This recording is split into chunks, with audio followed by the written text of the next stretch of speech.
마태복음 21장 1절에서부터 11절까지의 말씀, 시약성경 34면입니다. 이 말씀을 제가 봉독하겠습니다. 그들이 예루살렘에 가까이 가서 감람산 벳박에 이르렀을 때 예수께서 두 제자를 보내시며 이르시되 너희는 맞은편 마을로 가라. 그리하면 곧 메인 나귀와 나귀 새끼가 함께 있는 것을 보리니 풀어 내게로 끌고 오라. 만일 누가 무슨 말을 하거든 주가 쓰시겠다 하라. 그리하면 즉시 보내리라 하시니 이는 선지자를 통하여 하신 말씀을 이루려 하심이라. 일러스되 시온 딸에게 이르기를 내 왕이 내게 임하나니 그는 겸손하여 나귀 곧 멍에 매는 짐승의 새끼를 탔도다 하라 하였느니라. 제자들이 가서 예수께서 명하신 대로 하여 나귀와 나귀 새끼를 끌고 와서 자기들의 겉옷을 그 위에 얹음에 예수께서 그 위에 타시니 무리의 대다수는 그들의 겉옷을 길에 펴고 다른 이들은 나뭇가지를 베어 길에 펴고 앞에서 가고 뒤에서 따르는 무리가 소리 높여 이르되 호산나 다윗의 자손이여 찬송하리로다. 주의 이름으로 오시는 이여 가장 높은 곳에서 호산나 하더라. 예수께서 예루살렘에 들어가시니 온 성이 소동하여 이르되 이는 누구냐 하거늘 무리가 이르되 갈릴리 나사렛에서 나온 선지자 예수라 하니라. 아멘. 여러분, 오늘은 종려주일입니다. 이 종려주일은 전통적으로 의, 아름다움, 승리의 날을 상징을 했습니다. 그러면 어떻게 이런 것을 상징을 했을까요? 많은 사람들이 특히 예수님께서 예루살렘 성에 입성하실 때 예수님께서 메시아로 예루살렘 성에 들어가셨던 그것에 대해 예수님의 생각과 사람들의 생각은 너무나 차이가 있었습니다. 그 갭이 있었습니다. 많은 유대인들은 지금 로마의 압제를 당하고 억압을 받고 있으므로 또 오랫동안 나라 잃은 백성으로 살고 있으므로 다윗과 같이 힘있고 강력한 왕이 다시 이 메시아라는 이름으로 와서 이스라엘이라는 나라를 재건시켜줬으면 좋겠다. 로마의 압제에서 벗어나게 해줬으면 좋겠다. 그런 열망이 가득했습니다. 그런데 예수님께서 원하시고 하나님께서 말씀하시는 메시아는 전혀 그런 모습이 아니었죠. 여하튼 사람들이 착각했던 간에 예수님께서 예루살렘 성에 들어가신다. 바로 그것을 보며 수많은 유대인들이 나와서 호산나 다윗의 자손이여 그러면서 예수님을 높이고 찬양을 했습니다. 그래서 이렇게 예수님을 높이고 찬양했던 종려나무 가지를 흔들면서 찬양했던 것을 보고 초대교회에서는 이 종려주일을 호산나 주일이라 이름을 붙이게 됐습니다. 또 다른 이름으로 예수님의 순환에 대한 이야기를 이 로마 교회에서는 서로마 교회에서는 처음 낭독을 했어요. 이 주일날 예수님께서 한 주간 동안 고난 받으셨다는 그 이야기에 대해서 낭독하고 그 의미를 나누는 것을 생각하면서 이날을 고난의 주일이다. 이 종려주일을 또 고난의 주일이다. 그렇게 이름을 붙이기도 했습니다. 또 여러분 부활주일에 우리는 뭐합니까? 꼭 세례를 베풉니다. 그래서 이 세례자들이 세례를 예비하고 준비하는 날, 그날을 이제 고난 주간에 그날을 준비하는 처음 시작하는 날이다. 그래가지고 세례 지원자 주일이다. 그렇게 이름을 붙이기도 했다고 합니다. 과거 예루살렘에는 예수님께서 예루살렘에 입성하시던 그 모습 그대로를 재현하는 예루살렘 행진 또는 행렬이 있었습니다. 지금도 있습니다.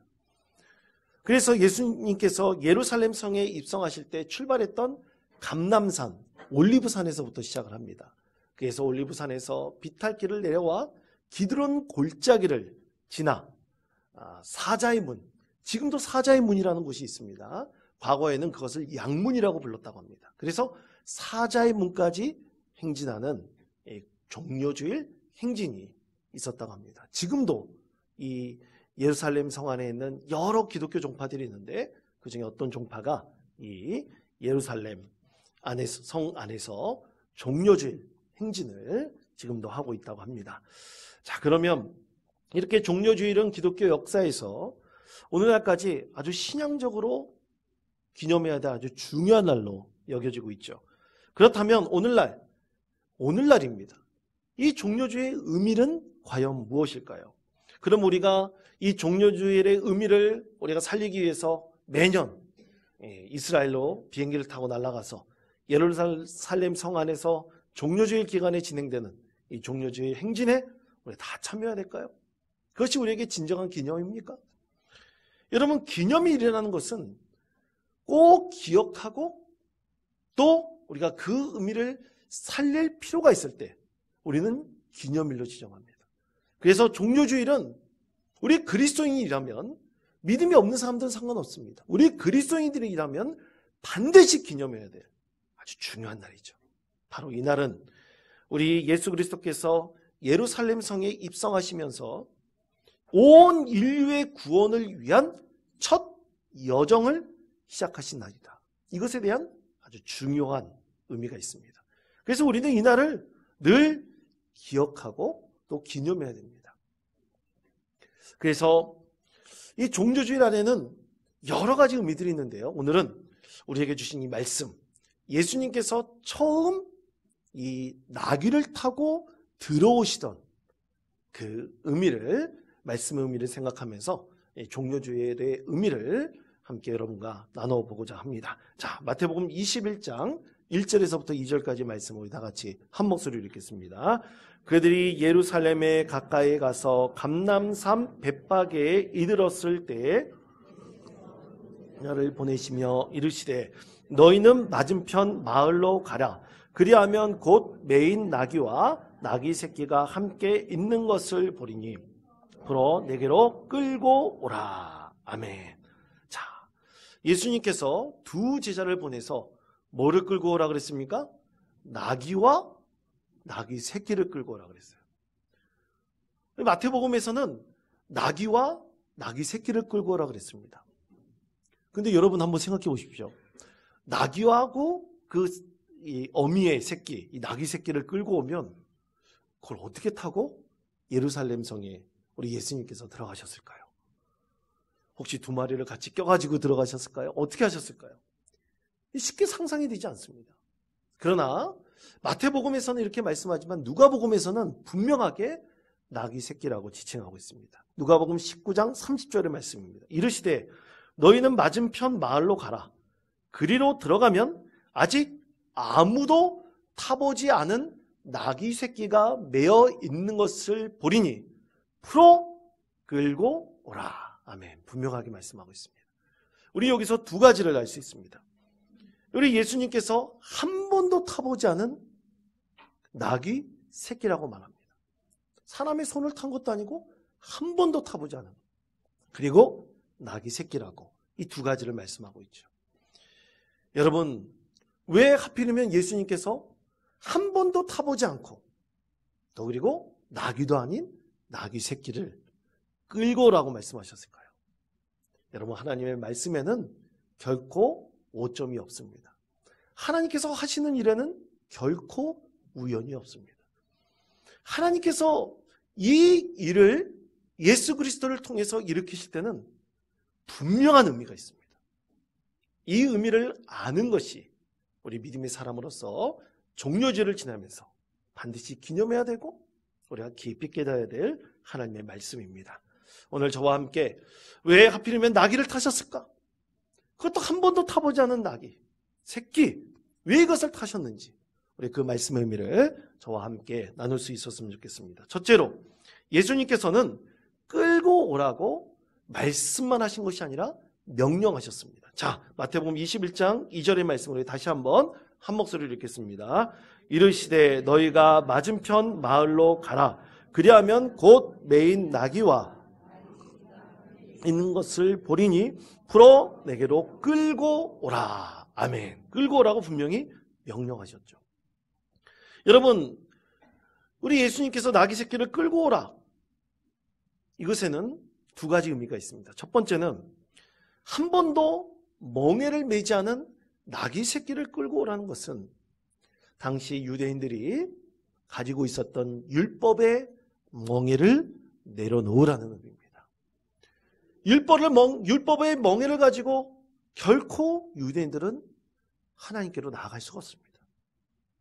그래서 많은 유대인들이 이 한 번도 타보지 않은 나귀 새끼를 우리 예수님께서 끌고 오라 하심으로 율법의 멍에를 벗어난 자유인으로 오직 예수 그리스도의 구원의 은혜를 경험한 자만이 하나님께로 나아갈 수 있다는 것을 오늘 이 사건을 통해서 보여주고 있죠. 또 하나는 이방인들에 대한 것입니다. 여러분, 복음은 유대인들만 위한 것입니까? 아닙니다. 전 인류를 위한 것입니다.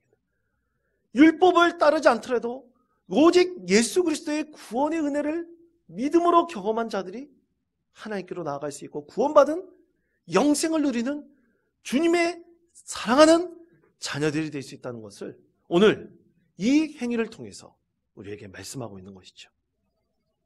또 둘째로 여러분, 나귀 새끼입니다.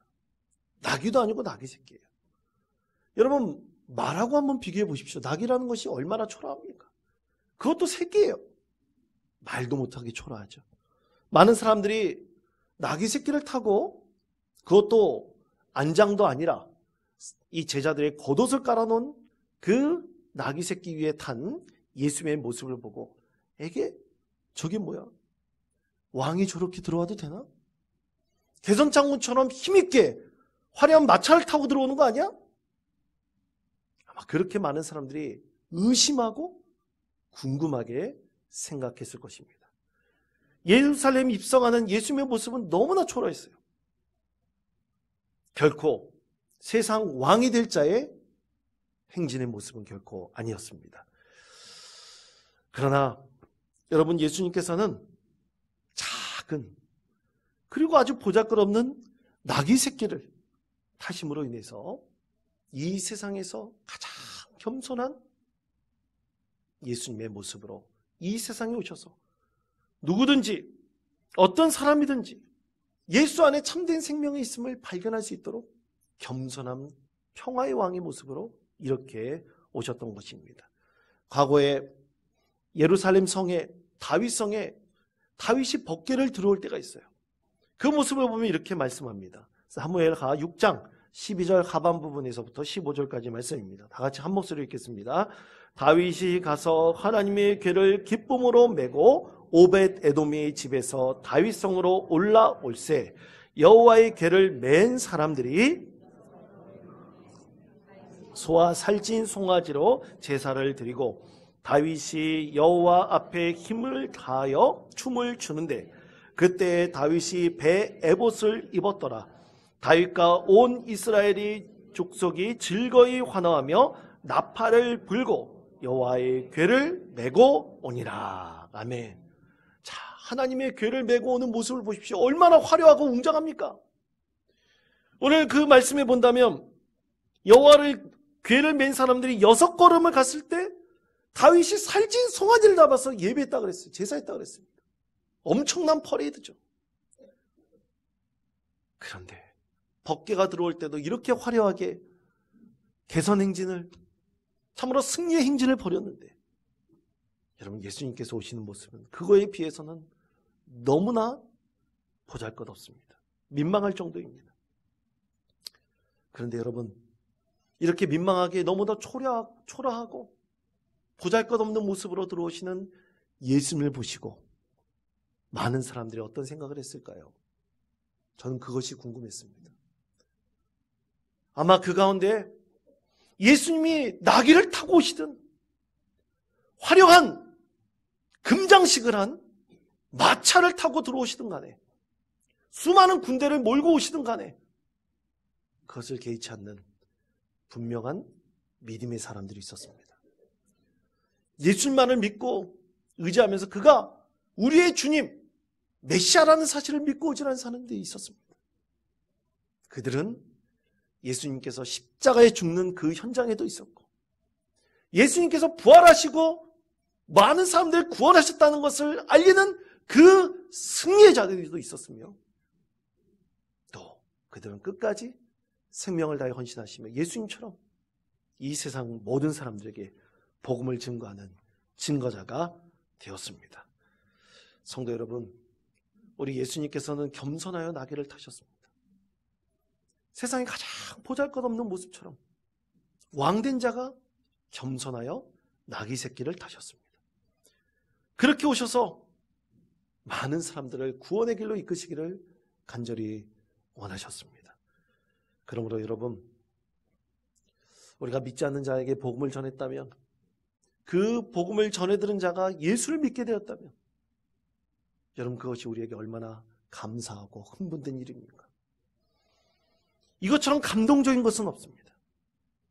우리 예수님께서는 그렇게 이 세상에서 가장 보잘것없는 자도 높여주시기 위해서, 그들을 구원하시기 위해서 가장 겸손한 모습으로 이 세상에 오셨습니다. 우리 모두 예수님의 그 겸손한 모습을 본받아 이 세상 많은 사람들을 구원의 길로 이끌 수 있는 믿음의 성도 되시기를 간절히 축원드립니다. 두 번째로 예수님께서는 나귀 새끼를 빌려준 주인, 그에 집중하셨습니다. 자, 마태복음 21장 3절의 말씀을 다 같이 한 목소리로 읽겠습니다. 만일 누가 무슨 말을 하거든 주가 쓰시겠다 하라. 그리하면 하시니 아멘. 자, 예수님께서 말씀하셨어요. 누가 뭐라고 하면 누가 쓰시겠다고 하라고요? 주님께서 쓰시겠다 말하라 했습니다. 아니, 그 나귀를 왜 끌고 가십니까? 도둑질하는 것입니까? 누가 말할 때 두 제자에게 예수님께서 당부하셨죠. 이것은 주님께서 쓰시겠다 하셨습니다. 그러니 이 나귀를 빌려주십시오. 그 얘기를 들은 주인은 두 말도 하지 않고 나귀를 빌려줬다 했습니다. 여러분, 혹시 나귀를 키워보신 적이 있으십니까? 가져보신 적이 있으십니까? 얼마나 귀한 나귀겠습니까? 귀한 것을 한 번도 일면식도 없는 사람에게 과연 빌려줄 수 있을까요? 쉽지 않을 것입니다. 여러분, 이제 22대 총선이 얼마 남지 않았습니다. 4월 10일 날 이제 총선이 있죠.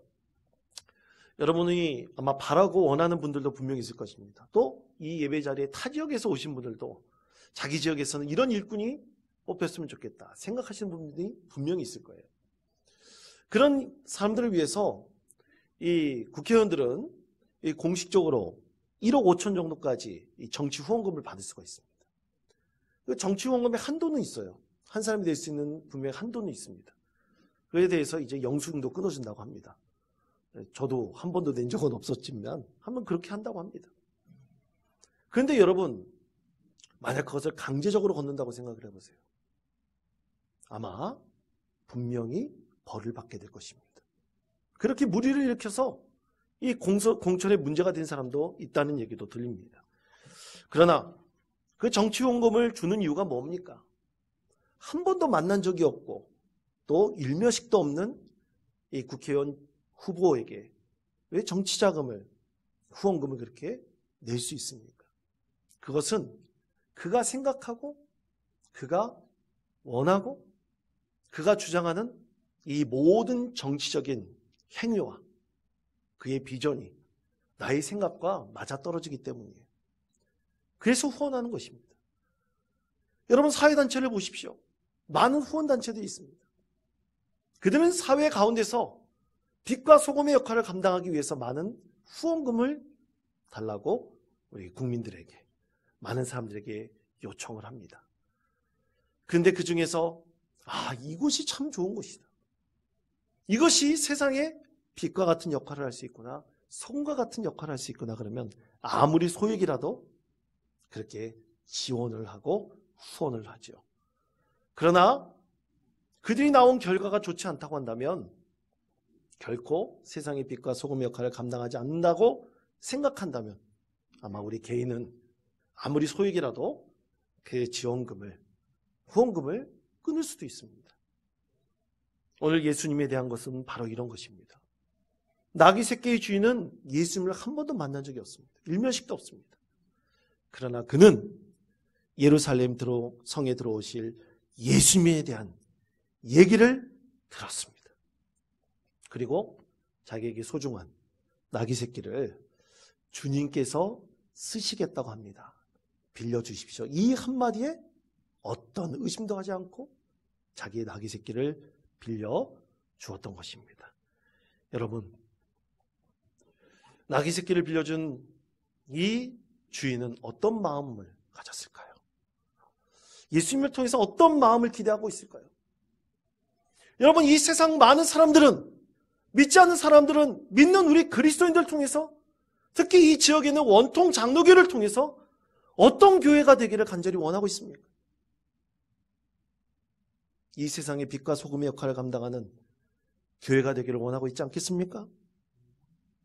여러분이 바로 그런 믿음의 주인공, 믿음의 공동체, 한 일원이 되기를 여러분 간절히 축복합니다.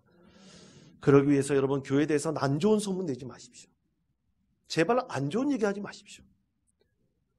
교회가 이 세상의 빛과 소금의 역할을 감당하기 위해서는 좋은 소문이 나야 됩니다.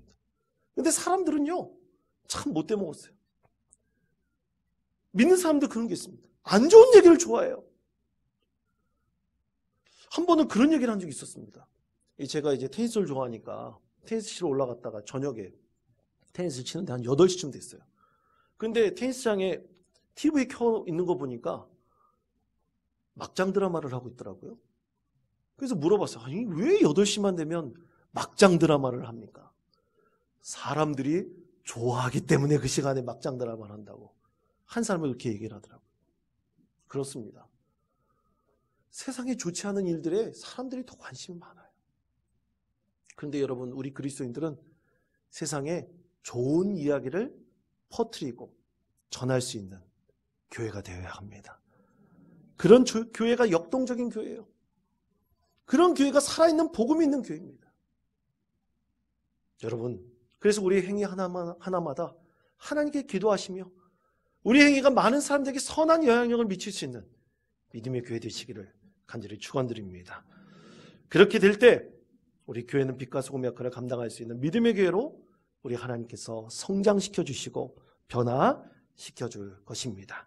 마지막 세 번째, 예수님께서는 예언을 성취하셨습니다. 자, 마태복음 21장 4절에서부터 5절까지 말씀입니다. 다 같이 한 목소리 읽겠습니다. 이는 선지자를 통하여 하신 말씀을 이루려 하심이라. 일렀으되 시온 딸에게 이르기를 그만하니 그는 겸손하여 나귀 곧 멍에 매는 짐승의 새끼를 탔도다 하라 하였느니라. 아멘. 자, 이것은 수백 년 전에 이미 스가랴 선지자를 통해서 하나님께서 말씀하셨습니다. 스가랴 9장 9절의 말씀입니다. 화면의 말씀 다 같이 한 목소리 읽겠습니다. 시온에 따라 크게 기뻐할지어다. 예루살렘에 따라 즐거이 부를지어다. 보라, 내 왕이 내게 임하나니 그는 공의로우며 구원을 베푸시며 겸손하여서 나귀를 타시나니 나귀의 작은 것 곧 나귀 새끼니라. 아멘. 자, 이 말씀이 어떻게 이루어졌다고 여러분 생각하십니까? 이 말씀을 이해하기 위해서는 이 수백 년 전 이 스가랴 선지자가 하나님의 메시지를 전했을 때 그때로 돌아가 보면 압니다. 스가랴 선지자가 활동했던 시대는 페르시아 고레스의 칙령으로, 이 명령으로 이스라엘 백성들이 가장 처음 1차로 포로 생활에서 귀환할 때 그때였습니다. 이 스가랴 선지자도 어린 나이에 포로로 잡혀가 있었는데 부모와 함께 1차 귀환 명단에 들었던 것 같습니다.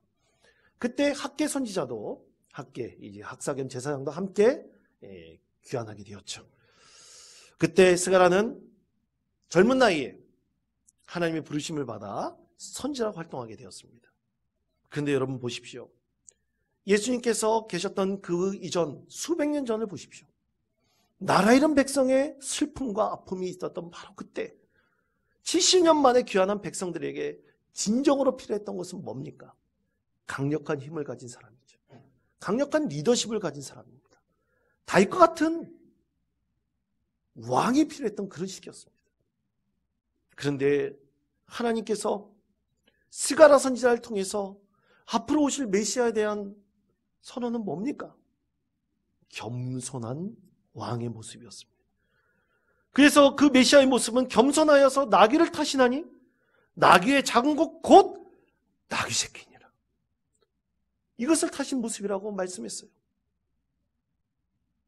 이 말씀을 듣고 수많은 사람들이 과연 수많은 유대인들이 이 말씀에 귀를 기울였을까요? 그러지 못했을 것입니다. 그러나 수백 년 이후 예수님께서는 이 예언을 성취하셨습니다. 이루셨습니다.